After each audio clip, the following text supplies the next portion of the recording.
حدیث شریف میں آتا ہے کہ یہ آیت قرآن مجید کی آیتوں میں بہت ہی عظمت والی آیت ہے۔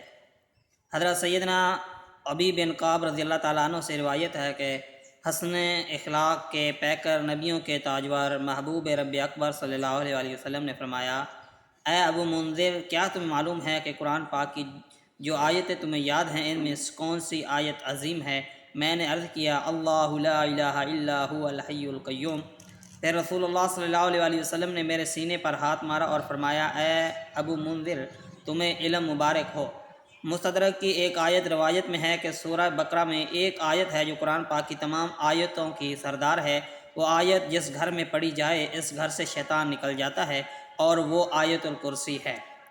امیر المومنین حضرت علی کرم اللہ وجہ الکریم فرماتے ہیں کہ میں نے نور کے پیکر تمام نبیوں کے سرور دو جہاں کے تاجور سلطان بحر و بر صلی اللہ علیہ وسلم کو ممبر پر فرماتے ہوئے سنا، جو شخص ہر نماز کے بعد آیت الکرسی پڑھے اسے جنت میں داخل ہونے سے موت کے سوا کوئی چیز نہیں روکتی، اور جو کوئی رات کو سوتے وقت اسے پڑھے گا اللہ عز و جل اسے اس کے گھر کو اور آس پاس کے گھروں کو محفوظ فرما دے گا۔ آیت الکرسی کی 5 برکتیں۔ میٹھے میٹھے اسلامی بھائیوں، جو شخص ہر نماز کے بعد آیت الکرسی پڑھے گا اس کو حسب ذیل برکتیں نصیب ہوں گی۔ نمبر 1، وہ مرنے کے بعد جنت میں جائے گا۔ نمبر 2، وہ شیطان اور جن کی تمام شرارتوں سے محفوظ رہے گا۔ نمبر 3، اگر محتاج ہوگا تو چند دنوں میں اس کی محتاجی اور غریبی دور ہو جائے گی۔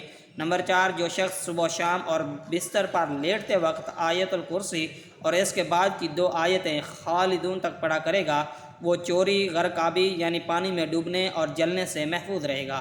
نمبر 5، اگر سارے مکان میں کسی اونچی جگہ پر لکھ کر اس کا کتبہ اویزاں کر دیا جائے تو انشاءاللہ عز و جل اس گھر میں کبھی فاقہ نہ ہوگا، بلکہ روزی میں برکت اور اضافہ ہوگا، اور اس مکان میں کبھی چور نہ آ سکے گا۔